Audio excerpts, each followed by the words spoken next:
প্রতি তার কতটুকু মমত্ববোধ, সেই জন্যই তিনি আজকে এত অসুস্থতার মধ্যে দিয়েও এসেছেন। আমরা আরেকবার সজোরে আমরা আছি আপনার পাশে, আপনার ভয় নেই। আপনি ম্যাডামকে মুক্ত করেছেন, গণতন্ত্র এখনো মুক্ত হয়নি। গণতন্ত্র লড়াইয়ের সংগ্রামে আমরা আপনার পাশে আছি। ধন্যবাদ।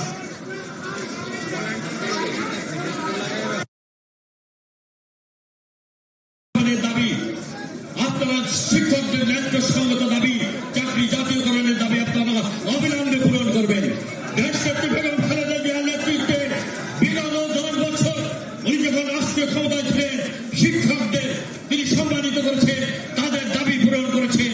বিএনপি সরকার হল শিক্ষকদের কল্যাণে দেশনেত্রী বেগম খালেদা জিয়া নারী শিক্ষা প্রসার, শিক্ষা সমৃদ্ধকরণে গুরুত্বপূর্ণ ভূমিকা পালন করেছে। সারা দেশে পৃথিবীতে সেটা সমাদৃত হয়েছে। আমাদের নেতা আগামী দিনের রাষ্ট্রনায়ক আমাদের নেতৃত্বে আগামী দিনের যে বাংলাদেশ বিনির্মিত হবে ক্ষুধা দারিদ্র মুক্ত এবং শিক্ষকদের সমস্ত দাবি পূরণ করে আগামী দিনের রাষ্ট্রনায়ক তারেক রহমানের নেতৃত্বে আমরা বাংলাদেশ বিনির্মাণ করব। শিক্ষক বান্ধব একটি দেশ রাষ্ট্র আমরা গঠন করব। ক্ষুধা দারিদ্র মুক্ত একটি সমাজ আমরা প্রতিষ্ঠা করব। এই আশাবাদ ব্যক্ত করে সেই সংগ্রামে গণতান্ত্রিক শাসন ব্যবস্থা ফিরে না আসা পর্যন্ত রাজপথে আমরা আন্দোলন সংগ্রাম করবো। এই আশাবাদ ব্যক্ত করে আপনাদের সবাইকে ধন্যবাদ, শুভেচ্ছা জানিয়ে আমার বক্তব্য শেষ করছি। শিক্ষকদের সাথে আমরা রয়েছি, আপনাদের সমস্ত দাবির সাথে আমরা সহমতি প্রকাশ করছি। সবাইকে ধন্যবাদ। জাতীয়তাবাদী দল জিন্দাবাদ, শিক্ষক কর্মচারী ঐক্যজোট জিন্দাবাদ, সেলিম ভাইয়া জিন্দাবাদ, তারেক রহমান পীরের দেশের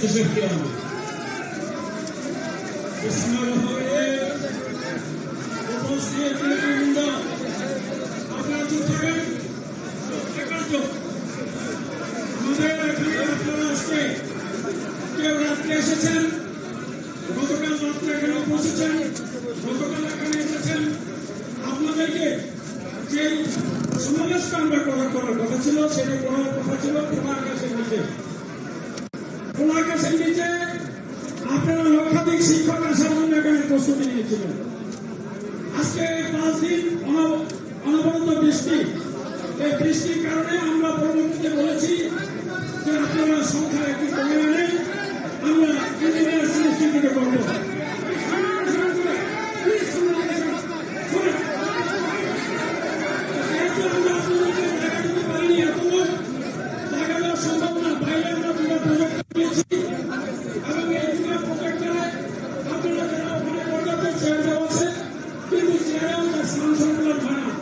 আপনারা সেখানে বক্তব্য শুনছেন আমাদের, সেজন্য আপনাদেরকে এতগুলো একটি সংগঠন, এতগুলো একটি সমাবেশ, সেটা প্রতিপালন করার জন্য আমি শিক্ষা কর্মচারীদের পক্ষ থেকে আপনাদের প্রতি কৃতজ্ঞতা জানাচ্ছি। এবং এটাই সংগঠনের নিয়ম যে আপনারা এত ধৈর্য সহকারে এখানে বসে আছেন। এখন আমরা বক্তব্য আমাদের কারণ নাই, আমাদের মাঝে উপস্থিত আছেন আমাদের আজকে অন্যতম বিশেষ অতিথি ডাকসুর সাবেক ভিপি, গণ অধিকার পরিষদের সভাপতি, আপনাদের সকলের প্রিয় ব্যক্তি জনাব নূর হক নূর, যিনি আন্দোলন সংগ্রাম করেছেন। ওনার বক্তব্য আমাদের মহাসচিব সাহেব এখনই চলে যাবে। আমরা নূর হক নূর ওনার বক্তব্য আমরা কেউ এখান থেকে যাবো না। তাই ওনার বক্তব্য শোনার জন্য আপনার সভাপতি শেষ না হওয়া পর্যন্ত আমরা এখানে থাকবো। এবং পরবর্তীতে বাইরে প্রচুর বৃষ্টি, আপনারা রেলিটা করবেন কি করবেন না সেটার একটা সিদ্ধান্ত আমরা নিব। সুতরাং এই পর্যায়ে যেহেতু আমরা মহাসচিব সাহেব অত্যন্ত ব্যস্ত, আর একটি মিটিং রাষ্ট্রীয় মিটিং রাষ্ট্রীয় প্রয়োজনে, সেই জন্য আমরা মহাসচিব সাহেবের বক্তব্য শুনবো। স্যারের কাছে শুধু থাকবে সেটা হলো আজকে আপনি আমাদের এই শিক্ষকদের সম্মানিত করেছেন, এই নির্দিষ্ট শিক্ষক দিবস এখানে উপস্থিত হয়ে, সেই জন্য বাংলাদেশে 6.5 শিক্ষকদের পক্ষ থেকে আপনার প্রতি আন্তরিক ধন্যবাদ জানাচ্ছি। আপনার প্রতি আমরা কৃতজ্ঞতা জানাচ্ছি। এটাই হলো বিএনপির মহাসচিব, যিনি দীর্ঘদিন যাবৎ অসুস্থ থেকেও আজকে এই অসুস্থ শরীর নিয়ে এখানে এসেছেন। এটাই উনি শিক্ষকদের যে কতটুকু সম্মান করেন তার প্রমাণ উনি আপনাদের এখানে উপস্থিত হয়ে সেটা দিয়েছেন। আপনাদের সেটা আমাদের স্যার সবকিছুই জানে।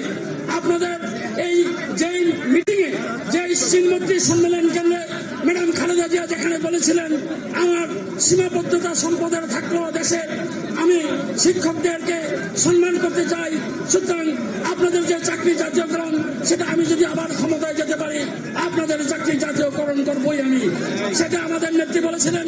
আবারও বলেছিলেন যে যদি আমি ক্ষমতায় যাই তাহলে আরো বেশি বড় পরিসরে আপনাদেরকে নিয়ে সমাবেশ করে আপনাদের বাদবাকি যে দাবিগুলি সেগুলি কিভাবে পূরণ করা যায় সেটারও আমি ঘোষণা দেব। এই হল দেশনেত্রী বেগম খালেদা জিয়ার বক্তব্য। আপনাদের কাছে যে সুবিনির দেওয়া আছে সেই সুবিনিরে এটা পরিষ্কারভাবে উল্লেখ করা আছে। উনি আপনাদেরকে অবসর সুবিধা দিয়েছেন, যে অবসর সুবিধার জন্য আজকে আপনি বিদায়কালে 40 লক্ষ 50 লক্ষ টাকা আপনি পাবেন। আপনাকে উৎসব ভাতা উনি দিয়েছেন, যে উৎসব ভাতা আংশিক 25% শিক্ষকদের এবং 50% হলো কর্মচারীদের, এগুলি যে দিয়েছেন। আজকে আমরা বিএনপির পক্ষ থেকে আমরা একটি প্রতিনিধি দল শিক্ষক হিসাবে শিক্ষক কর্মচারী ঐক্যজোট আমাদের আরেক নেতা ডাক্তার এইচএম জাহিদ হোসেনের নেতৃত্বে আমরা শিক্ষা উপদেষ্টা এবং শিক্ষা সচিবকে আমরা আমাদের দাবিগুলি উল্লেখ করেছি যে এখনো ম্যানেজিং কমিটি গভর্নিং বডি আছে শিক্ষা প্রতিষ্ঠানে, এগুলি বাতিল করতে হবে। সেগুলি শেখ হাসিনার প্রেতাত্মারা এখনো শিক্ষা প্রতিষ্ঠানে আছে, সেগুলি আমরা আমরা কিছুতেই মেনে নিতে পারি না। আরেকটি হলো শিক্ষা সচিবকে গত পরশু দিন বলেছি, যারা 4 তারিখে ছাত্র জনতার বিপক্ষে অবস্থান নিয়ে শিক্ষা অধিদপ্তরের সামনে যারা তারা স্লোগান দিয়েছে ছাত্র জনতার বিপক্ষে, আজকে সেই ব্যক্তিরা এখনো শিক্ষা অধিদপ্তরে, সেই ব্যক্তিরা এখনো আঞ্চলিক শিক্ষা অফিসে, সেই ব্যক্তিরা এখনো শিক্ষা মন্ত্রণালয়ে, তাদেরকে মন্ত্রণালয়ে রেখে শিক্ষকরা কিন্তু আমরা বসে থাকতে পারি না। 5 অক্টোবরে বিশ্ব শিক্ষক দিবসে হাজার হাজার শিক্ষক আসবে, সেখান থেকে যদি ধ্বনিত হয় এখনই তাদেরকে বিদায় করতে হবে। তাদেরকে আমরা চেয়ারে আনা বসা দেখতে চাই না, তখন কিন্তু পরিস্থিতি খুবই মারাত্মক পরিস্থিতির সৃষ্টি হবে। সেই জন্য আমরা মনে করি আমাদের নেতা দেশনায়ক তারেক রহমান বলেছেন যে আজকে আমরা এই সরকারকে সহযোগিতা করার জন্য আমরা সব রকমের প্রস্তুতি নিয়েছি। শিক্ষা ক্ষেত্রে শিক্ষা কারিকুলাম থেকে আরম্ভ করে পরিবর্তনের জন্য আমরা এই সরকারকে সহযোগিতা করব। আমাদের মহাসচিব সাহেব নির্দেশ দিয়েছেন সহযোগিতার জন্য, আমরা সহযোগিতার হাত প্রসারিত করে রেখেছি। আপনারা সহযোগিতা করবেন এই প্রতিশ্রুতি দিয়ে বক্তব্য রাখার জন্য আমরা অনুরোধ জানাচ্ছি বাংলাদেশ জাতীয়তাবাদী দলের আমাদের সুযোগ্য মহাসচিব পরিচ্ছন্ন রাজনীতিবিদ জনাব জননেতা মির্জা ফখরুল ইসলাম আলমগীরকে, জননেতা মির্জা ফখরুল ইসলাম আলমগীর।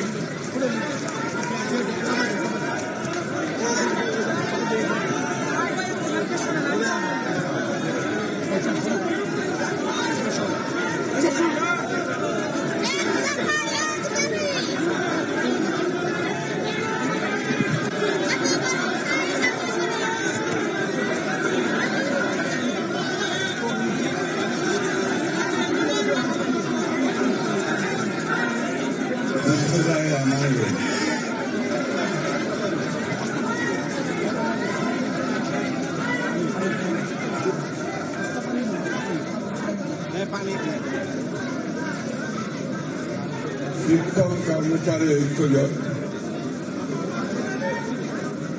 আয়োজিত আজকের এই শিক্ষক সমাবেশে সম্মানিত সভাপতি, মঞ্চে বিশিষ্ট জাতীয় নেতা নুরুর রহমান নুরু, সম্মানিত জাতীয় শিক্ষক নেতৃবৃন্দ, দেশের প্রত্যন্ত অঞ্চল থেকে আগত আমার শিক্ষক ভাই ও বোনরা, আসসালামু আলাইকুম। আমি খুব সুস্থ নই, জানেন আমার বয়স হয়েছে অনেক, এরপরেও আমি আপনাদের এই সমাবেশে এসেছি একটা কারণে, যে আমি নিজে শিক্ষকতা দিয়ে আমার জীবন শুরু করেছি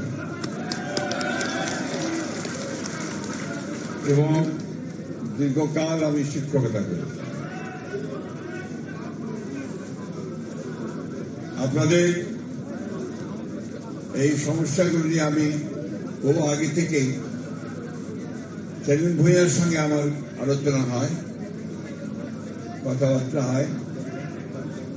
আমরা যখন 2091 সালে সরকারে আসি অথবা 2001 সালে যখন সরকারে আসি, সেই সময় আমরা অনেকগুলো বিষয় নিয়ে আমাদের নেত্রী দেশনেত্রী বেগম খালেদা জিয়ার সঙ্গে আলোচনা করেছি এবং তিনি, আপনারা সবাই জানেন, তিনি অনেকগুলোই কাজ আপনাদের পক্ষে করে দেওয়া তার পক্ষে সম্ভব হয়েছিল।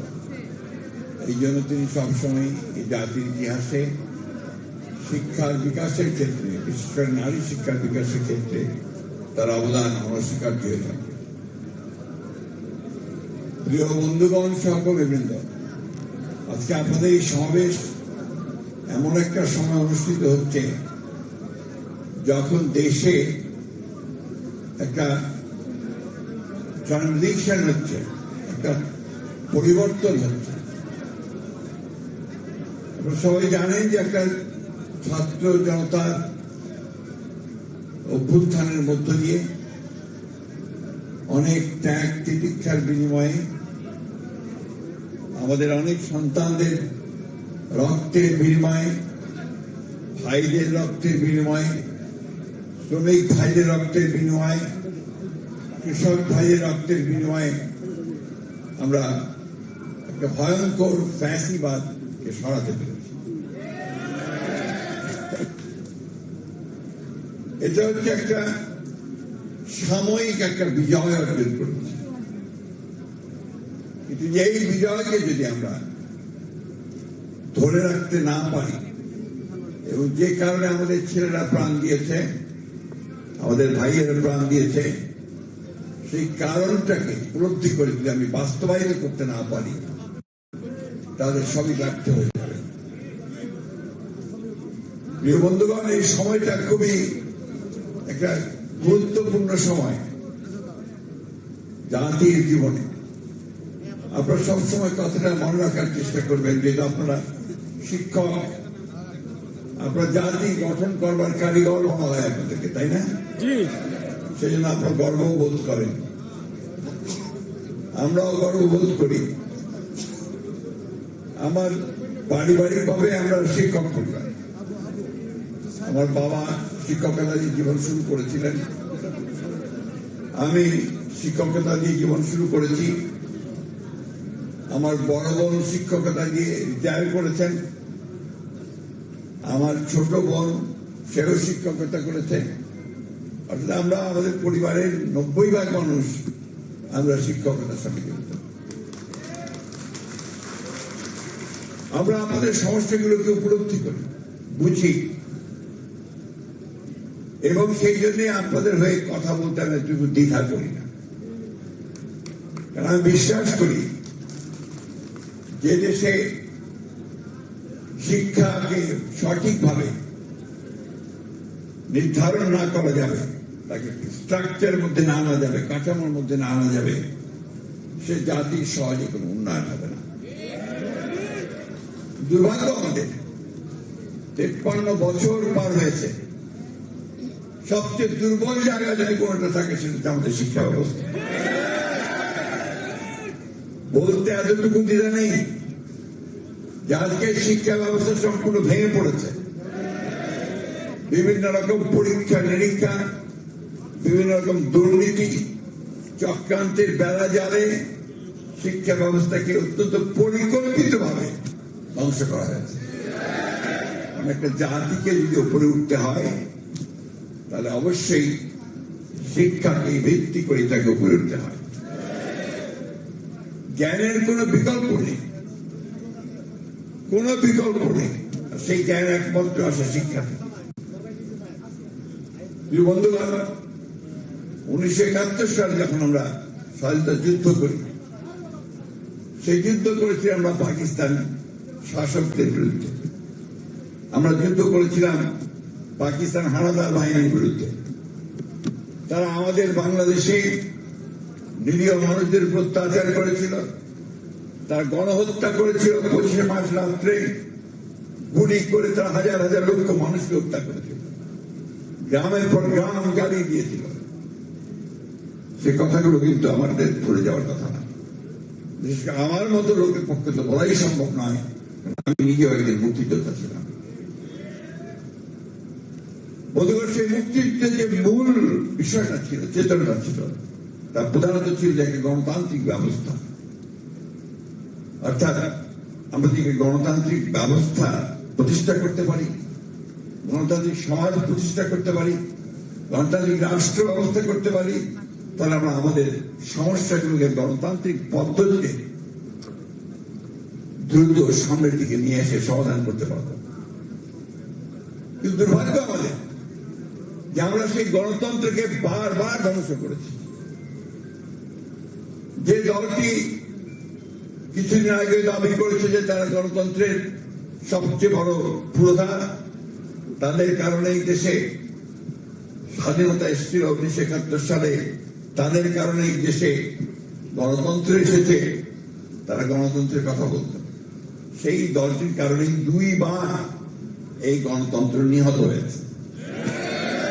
একবার হয়েছে 1975 সালে স্বাধীনতার পরে, আরেকবার হয়েছে 2012 সালের পরে, যেমন ক্যাপিটাল গভর্নমেন্টকে ধ্বংস করা। তারপর থেকেই পরিকল্পিতভাবে এই দেশে যেন গণতন্ত্র বিকশিত হতে না পারে, গণতন্ত্র যেন চর্চা না হতে পারে, জনগণের শাসন যেন না থাকে, মানুষ যেন তার অধিকার প্রয়োগ করতে না পারে, মৌলিক অধিকারগুলো যেন ভোগ করতে না পারে, সেই বিষয়গুলোতে তারা নিশ্চিত করার চেষ্টা করেছে। আপনারা দেখেছেন বৈষম্যের পাহাড় গড়ে তুলেছে। একদিকে নিজেরা হাজার হাজার কোটি টাকা লুট করে দেশের বাইরে পাচার করেছে, অন্যদিকে আমাদের সাধারণ মানুষ তারা দুবেলা দুমুঠো খেতে পায়। আমাদের শিক্ষকেরা তারা তাদের পরিবারকে সঠিকভাবে একটা ভালো কাপড় কিনে দিতে পারে, এই একটা অবস্থা তারা তৈরি করেছে। আল্লাহর কাছে হাজার শুকরিয়া যে এই দেশের ছাত্র জনতারা তারা 15-16 বছর ধরে লড়াই করে একটা ক্ষেত্র তৈরি করে তারপরে আল্লাহ অশেষ রহমতে এদেরকে সরে যেতে বাধ্য করে। বন্ধুরা, আমি বক্তব্য দীর্ঘ করার জন্য আসিনি, আমি শুধু কয়েকটা কথা বলার জন্য এসেছি। সেই কথাটা হচ্ছে মূলত যে আপনাদের সমস্যাগুলো আমরা অবহিত, আপনাদের সমস্যাগুলো আমরা সমাধান করতে চাই। আমাদের যে দলের পক্ষ থেকে আমাদের যে 31 দফা রয়েছে, সেই 31 দফায় আমরা পরিষ্কার করে সমস্যার কথা বলেছি, সেই সমাধান করবার কথা বলেছি। আমরা নিজেই ভাবতে খুব অবাক লাগে যে বাংলাদেশের বাজেটে জিডিপির মাত্র 5% শিক্ষার জন্য দেওয়া হয়, মাত্র 5% জিডিপির জন্য দেওয়া হয়, জিডিপি থেকে শিক্ষার জন্য বরাদ্দ করা। আজকে দাবি উঠেছে আপনাদের কাছ থেকে, আমি মনে করি অত্যন্ত ন্যায়সঙ্গত দাবি যে শিক্ষাকে জাতীয়করণ করতে হবে। জাতীয়করণ করলেই সমস্যার সমাধান হয়ে যাবে, হবে না। অতীতে শিল্প কলকারখানা সব জাতীয়করণ করা হয়েছিল, তাতে করে লাভ হয় নাই, আবার শিল্প কলকারখানা বেসরকারি খাতে তুলে দিতে হয়েছে শিল্পকে, তাই না? অর্থাৎ আপনি যদি দিতে না পারেন, ডেলিভার করতে না পারেন, আপনি যদি জাতির প্রয়োজন মেটাতে না পারেন, তাহলে কি জাতীয়করণ করে কোনো লাভ হবে? সবার আগে যেটা প্রয়োজন হবে, আপনারা সবাই শিক্ষিত মানুষ, এখানে আপনাদের নিজেদেরকে একটা উপলব্ধি আনতে হবে যে আমি যে পেশায় নিয়োজিত হয়েছি, সেই পেশাটি হচ্ছে শুধু আমার নয়, এটা আমার জাতি গঠনের পেশা, যেটা আমরা অনেকেই করি না। আমরা মনে করি আরেকটা চাকরির মতো, কেরানির চাকরির মতো। আপনারা কিছু মনে করবেন না, আমি শক্ত দু একটা কথা বলবো। আপনারা যখন একটা চাকরির জন্য আমাদের এমপিদের হাতে কয়েক লক্ষ টাকা তুলে দিয়েছেন, সেটা কি আপনারা ভালো কাজ করেছেন? জমি বিক্রি করে আপনার টাকা তুলে দিয়েছেন, কেন? চাকরি না পেলে তো ভবিষ্যৎ চলবে না, তাই না? এই যে বিষয়টা, এটাকে আমি মিথ্যুক একটা ঘটনা বলছি, সব ক্ষেত্রে তাই হয়েছে। এইগুলোর বিরুদ্ধে রুখে দাঁড়াতে আমরা অনেক সময় নিয়েছি। আজকে পরিবর্তন এসছে, ছেলেরা প্রাণ দিয়েছে, মানুষ প্রাণ দিয়েছে, দিয়ে পরিবর্তন এনেছে। এখন আপনারা সবাই দলে দলে বেরিয়ে আসছেন, আমরা বেরিয়ে আসছি যে আমার এই দাবি মানতে হবে, আমার এই দাবি মানতে হবে, আমার ওই দাবি মানতে হবে, তাই না? ঠিক কিনা সেলিম সাহেব? হ্যাঁ, ভুল বলছি নাকি? দাঁড়ান প্লিজ প্লিজ, ওটা সবাইকে বাধ্য করা হয়, মধ্যে রুখে দাঁড়াতে হয়। ওই ছাত্রদেরকেও বাধ্য করা হয়েছিল চুপ করে থাকতে, আমাদেরকে বারবার জেলে পাঠানো হয়েছে, পাঠানো হয়নি, আমরা কিন্তু রুখে দাঁড়িয়েছি। এই জিনিসটা আমি বললাম এই জন্য যে আপনাদেরকে সেই মানসিকতা তৈরি করতে হবে, আপনাদেরকে সেই মানসিকতা তৈরি করতে হলে জাতির কোনো উন্নতি হবে না, আপনি পারবেন না করতে। এই পিস ফিল করে সমাবেশ করেন, বিরাট বিরাট সমাবেশ, সেলিম ভূঁইয়া সাহেবের নেতৃত্ব প্রতিষ্ঠিত হলো যে আপনার বিরাট আপনার সমাবেশ করেছেন সেলিম ভূঁইয়া সাহেব, তাতে কি সমস্যার সমাধান হবে? হবে না। আপনারা জাতীয়করণ করলেন, সবাই সরকারি চাকরি বাকরি পেতে থাকলেন, আপনারা কেউ বাজারের চাকরি, কেউ আপনার চাকরি পেয়ে থাকলেন, তাতে কিন্তু সমস্যার সমাধান হবে না। দুর্ভাগ্য আমাদের আমাদের ছেলেরা এখন যেভাবে লেখাপড়া শিখে পাশ করে, এসএসসি পাশ করে, এইচএসসি পাশ করে, গ্র্যাজুয়েশন পায়, একটা শুদ্ধ ভালো বাংলা লিখতে পারে না। আপনাদের এই কথাগুলো একদম ভালো লাগবে না আমি জানি, but that is the truth. সেটাই সত্য, সেটাই সত্য। আমার শিক্ষা ব্যবস্থা এমন জায়গায় চলে গেছে, যে জায়গাতে আমি যে প্রডিউস করছি, যে প্রোডাকশন হচ্ছে,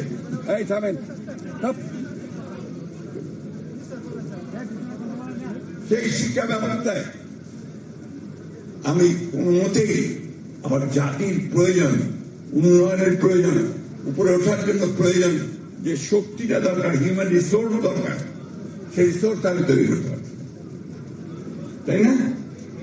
কি ভুল বলছি নাকি বন্ধুগণ? এই জায়গাটা ঠিক করার সময় একটা আসছে, এই সময়টাকে যদি আমরা কাজে লাগাতে পারি, পরিবর্তনের যে ধারণা এখন তৈরি হয়েছে মানুষের মধ্যে যে এখন একটা বোধ সৃষ্টি হচ্ছে, এইবার বোধ পরিবর্তন হবে, ঠিক না? সেই পরিবর্তনটা যদি আমরা করতে না পারি, তাহলে কিন্তু জাতি চরমভাবে হতাশ হবে, জাতি ব্যর্থ হবে। আজকে আমাদের এই সুযোগটা কাজে লাগাতে হবে। আমি জানি এটা খুব কঠিন পথ। আজকে নুরু সাহেবরা বারবার রাস্তায় মার খেয়েছেন, জেলে গেছেন, এমনকি এই বিদ্রোহের আগে পর্যন্ত ডিবিতে নিয়ে গিয়ে বেদম প্রহার করেছে, এবং হাসিনা পালিয়ে যাওয়ার পরে জেল থেকে বেরোতে পেরেছেন। তার এই যে চেষ্টা, তার এই আত্মত্যাগ, তার মতো এতগুলো মানুষের যে আত্মত্যাগ, সেই সাইড থেকে শুরু করে ছোট্ট বাচ্চা মেয়ে রূপা থেকে শুরু করে যে জীবন দিল, প্রাণ দিল, তাদের প্রতি আমাদের একটা দায়িত্ব আছে তো নাকি? সেই দায়িত্বটা আমাদের কিন্তু পালন করতে হবে। আজকে সুযোগ এসেছে, আমি সেই কথাটাই বলতে এসেছি আজকে এখানে। এই সুযোগটা কাজে লাগান। আমরা যারা হাওয়ার মধ্যে না উঠতে থাকি যে আমরা ক্ষমতা এসে গেছি, আসেনি। যতক্ষণ পর্যন্ত না সেই মানুষের পক্ষের শক্তিকে আপনারা কাজে লাগাতে পারছেন, যতক্ষণ পর্যন্ত না কাঠামো পরিবর্তন করতে পারছেন, যতক্ষণ পর্যন্ত এই ব্যবস্থাটাকে পরিবর্তন করে দিতে পারছেন, ততক্ষণ পর্যন্ত আমাদের কোনো লাভ হবে না, আমাদের লাভ হবে না। আমার অনেক বয়স হয়েছে, দীর্ঘ অভিজ্ঞতা আমার। আমি আপনাদের কাছে এই কথাটুকু বলতে চাই যে আসুন আমরা সবাই একবার অন্তত নিজেদের ছোট ছোট স্বার্থগুলো ভুলে গিয়ে আমরা সবাই দেশের কথা, মানুষের কথা চিন্তা করে ঐক্যবদ্ধ হয়ে এগিয়ে যাই। আরেকটা কথা বলবো, কিছু মনে করবেন না, সেটা হচ্ছে শুধু ওই নেতা, আমাদের মতো নেতাদের কথা শুনে দৌড়াবেন না, ভালো মন্দ বিচার করার কথা আছে শিখবেন নিজেরা, কারণ আপনারা শিক্ষক। আপনাদেরকে প্রতি মুহূর্তে চিন্তা করতে হবে যে আমি আমার জাতিকে কি দিয়ে যাব। আমার জাতিকে আমি তখনই দেবো যখন আমি একটা ছেলেকে সঠিকভাবে শিক্ষিত করে গড়ে তুলতে পারবো। প্রেসিডেন্ট জিয়া রহমান সাহেব অল্প দিন ছিলেন, তাই না? একেবারে অল্প দিন। এই অল্প দিনে 3.5 বছর 4 বছরে তার কাজ করার সুযোগ পেয়েছিলেন। এই 4 বছরে কিন্তু তিনি সাধারণ মানুষের কাছে, নতুন ছেলেরা তাকে চেনে না, যার নতুন প্রজন্ম কি কি বলছে জেনজি, জেনজি নতুন প্রজন্মের ছেলেরা তাকে চেনে না, দেখেনি, জানেও না তার কি গুণ ছিল তার। আমরা যাকে তাকে দেখেছি, আমরা তাকে দেখেছি এই মাত্র 3.5-4 বছর সময়ের মধ্যে কি আমূল পরিবর্তন তিনি নিয়ে এসেছিলেন। এবং শিক্ষা ব্যবস্থার জন্য কি কাজ তিনি শুরু করেছিলেন। একটা কথা আমার মনে আছে যে এসএসসি পরীক্ষায় 50 নম্বর দিয়েছিলেন। এই 50 নম্বর থাকবে একটা ছেলে যদি একজন মানুষ, নিরক্ষর মানুষকে সাক্ষরতা দান করতে পারে, তাহলে থেকে 50 নম্বর দেওয়া। তিনি এটাকে ইন্ট্রোডিউস করেছিলেন। এগুলো হচ্ছে সুদূর প্রসারী চিন্তা। বেগম খালেদা জিয়া মেয়েদের জন্য প্রথম যে কাজটা শুরু করেছিলেন, আপনাদের মনে আছে কি না? উপবৃত্তি আরো পরে, প্রথমে ছিল শিক্ষার বিনিময়ে খাদ্য। মনে আছে? প্রাইমারি স্কুলে মেয়েটাকে পাঠালে সে খাদ্য পাবে। পরে সেটা উপবৃত্তি হয়েছে, বিনা বেতনে পড়াশোনার ব্যবস্থা হয়েছে, ক্লাস 12 পর্যন্ত করেছে ম্যাডাম, তাই না? এগুলো যে মৌলিক কাজ জাতির জন্য। বন্ধুগণ, আমি এই কথাগুলো আজকে এই জন্য বলার সুযোগ নিচ্ছি যে আপনাদের সঙ্গে সবসময় আমার দেখা হওয়ার সুযোগ হবে না, হয় না। আমরা মাঠে ঘাটে রাজনীতি করি, বালাই জিন্দাবাদ জিন্দাবাদ করি, তাই না? এখানে আপনারা যারা আছেন সবাই অত্যন্ত সচেতন মানুষ সমাজে। আপনারাই নির্ধারণ করবেন যে মানুষটা কিভাবে তৈরি হবে, শিশুটা কিভাবে তৈরি হবে। আমি আমার ছোটবেলা আমার যারা শিক্ষক ছিলেন তাদেরকে আমি এখনো ভুলতে পারি না। মনে হয় যে তারা আমাকে এখন যে, আচ্ছা তোমাদের সমস্যাটা কি, হোয়াট ইজ ইয়ার প্রবলেম, হ্যাঁ কি সমস্যা তোমাদের?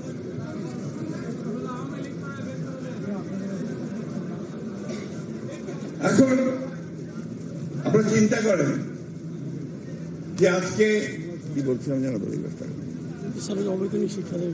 হ্যাঁ এই যে আপনারা ধরেন আমরা শিক্ষা ব্যবস্থাকে জাতীয়করণ করি, জাতীয়করণ করার পরে আপনার সেখানে কিন্তু আপনার সিলেকশনের প্রশ্ন আসবে।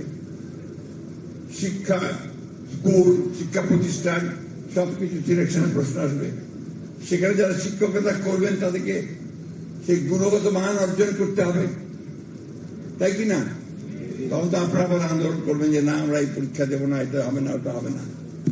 এইখান থেকে বেরিয়ে আসতে হবে। অর্থাৎ আমাদেরকে নিজেদেরকে যোগ্য তৈরি করে দেশের জন্য, রাষ্ট্রের জন্য কাজ করতে হবে। বন্ধুগণ, আজকে আমি আপনাদের সামনে দোয়া চাইতে চাই যে আমাদের দেশনেত্রী বেগম খালেদা জিয়া, তিনি অত্যন্ত অসুস্থ। ডাক্তার সাহেবরা চেষ্টা করছেন, আমরাও চেষ্টা করছি তাকে চিকিৎসার জন্য বাইরে নিয়ে যাওয়ার জন্য। তার জন্য দোয়া করবেন। আমাদের আরেকটি ঘটনা আজকে ঘটেছে যে আমাদের দলের প্রতিষ্ঠাতা শহীদ প্রেসিডেন্ট জিয়া রহমানের সময় থেকে বদরুদ্দোজা চৌধুরী সাহেব, ডাক্তার অবসরপ্রাপ্ত, তিনি আজকে ইন্তেকাল করেছেন। যদিও তিনি আমাদের সঙ্গে ছিলেন না শেষের দিকে, কিন্তু দলের এই প্রতিষ্ঠাতা সাধারণ সম্পাদক মহাসচিব তিনি ছিলেন। সেই কারণে তার এই মৃত্যুতে, ইন্তেকালে আমি গভীর সমবেদনা জানাচ্ছি, দুঃখ প্রকাশ করছি, তার আত্মার মাগফিরাত কামনা করছি। আর আপনাদেরকে অনুরোধ করবো যে আপনারা আমাদের দেশের খালেদা জিয়ার রোগ মুক্তির জন্য দোয়া করবেন। আমাদের ভারপ্রাপ্ত চেয়ারম্যান যেমন তারেক রহমান যেন অবিলম্বে দেশে ফিরে আসতে পারেন, তার জন্য আপনারা দোয়া করবেন। আর শেষ করতে দেন। আর এই যে হাজার হাজার মানুষ যারা এই 15-16 বছর ধরে আওয়ামী লীগের পুলিশের হাতে, আওয়ামী লীগের হাতে নির্যাতিত, নিপীড়িত হয়েছে, অসংখ্য মিথ্যা মামলা তৈরি হয়েছে, গায়েবী মামলা তৈরি হয়েছে, তাই না? এই মামলাগুলো যেন প্রত্যাহার হয়ে যায়, তার জন্য আমাদেরকে জোর গলায় কথা বলতে হবে। মানে এই মামলা আমার ব্যক্তিগত কারণে হয়নি, এই মামলা হয়েছে রাষ্ট্রকে সঠিক পথে নিয়ে যাওয়ার চেষ্টা করার কারণে, তাই না? তো বন্ধুগণ, আমি আরেকটা অনুরোধ করব যে আমরা এখন বর্তমান যে সরকার এসছে আমাদের প্রফেসর ডক্টর ইউনূস সাহেবের নেতৃত্বে, এই সরকার তো যারা আন্দোলন করেছে তারাই তাকে আমরা সবাই মিলেই এই সরকারকে আমরা দায়িত্ব দিয়েছি দেশকে সঠিক দিকে নিয়ে যাওয়ার জন্য। আমরা তাদেরকে অবশ্যই সময় দিচ্ছি, সময় দেব, কিন্তু বারবার প্রশ্ন আসছে যে কতদিন সময় দেবেন। আমরা সেই পর্যন্ত সময় দেব যে পর্যন্ত একটা যৌক্তিকভাবে তারা একটা নির্বাচনের ব্যবস্থা তৈরি করতে পারবে। আমরা বিশ্বাস করি, রাজনীতি করি এবং আন্দোলন করেছি, জান দিয়েছি, প্রাণ দিয়েছি একটা কারণে, যে আমরা জনগণের ভোটের অধিকারকে প্রতিষ্ঠিত করতে চাই, আমরা গণতন্ত্রকে প্রতিষ্ঠা করতে চাই।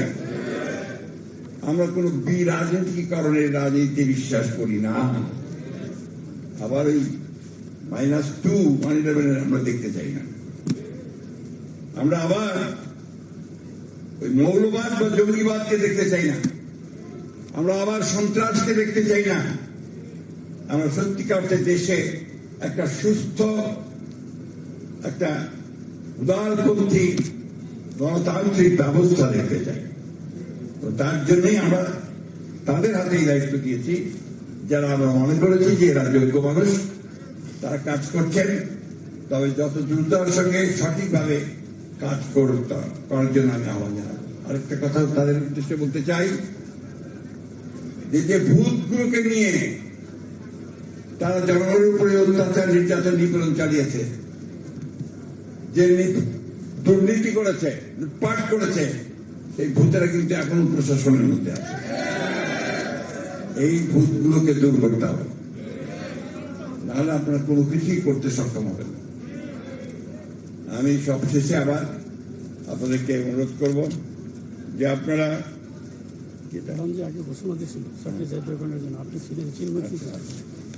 আমরা ইনশাআল্লাহ কখনই ব্যর্থ হইনি। আমরা 52 সালে ভাষা আন্দোলনে জয়ী হয়েছি, আমরা 69-এ জয়ী হয়েছি, 71-এ জয়ী হয়েছি, আমরা 90-এ জয়ী হয়েছি দেশাত্মক খালেদা জিয়ার নেতৃত্বে। এবার আমাদের আন্দোলন শুরু হয়েছিল আমাদের এই ভারপ্রাপ্ত চেয়ারম্যান তারেক রহমান সাহেবের নেতৃত্বে। আমরা ইনশাআল্লাহ এখানে জয়ী হব। আরেকটা কথা আমি বলতে চাই, সেটা হচ্ছে যে আমাকে আমাদের সেলিম ভুঁইয়া সাহেব, উনি এখন অনেক বড় নেতা, আমাদের শুধু আপনাদের নেতা নন, তিনি শুধু আপনাদের নেতা নন, তিনি এখন বিএনপির নেতা, তাই না? এখন উনি আমাদের একটা কাগজ করে দিয়েছেন যে ম্যাডামের একটা ঘোষণা ছিল চাকরি জাতীয়করণ করার জন্য। ম্যাডামের ঘোষণা তো সকলের জন্য শিরোধার্য, আমাদের সরকারে আসতে হবে তো, সরকারে আসতে হবে তো নাকি? সরকারে কখন আসতে পারবেন? জনগণ যদি ভোট দিয়ে আপনাকে সরকারে পাঠায়, তাই না? ভোট দিবে কখন? আগামী 5 বছর তাদেরকে সুষ্ঠুভাবে তার সেবা করবেন, তার কাজ করতে পারবেন, তাই না? সবখানে কি আমরা সেই হিসাবে শুনতে পাচ্ছি? পত্র পত্রিকায় বাইরে বিভিন্নভাবে সমালোচনা হচ্ছে না? এই সমালোচনা যেন না হয়, তার কাজ করতে হবে। আমরা চাই না, আজকে আমি বলেছি যে যারা এই দুর্নীতি করে, যারা চাঁদাবাজি করে, জমি দখল করে, এরা বিএনপির লোক নয়, এরা দুর্বৃত্ত। আমরা দল থেকেও কিছু লোকের বিরুদ্ধে চেয়ারম্যান সাহেব ব্যবস্থা নিয়েছেন, তাই না? আমরা তাদের বিরুদ্ধে ব্যবস্থা নিতে। আর একটা কথা বলি ভাই, এটা একদম আমার নিজের কথা, দলের কথা না। শিক্ষকদেরকে দল কানা হলে চলবে না। শিক্ষকদেরকে দলীয় রাজনীতির একটু দূরে থাকতে হবে। তাহলে শিক্ষা প্রতিষ্ঠান থাকবে না,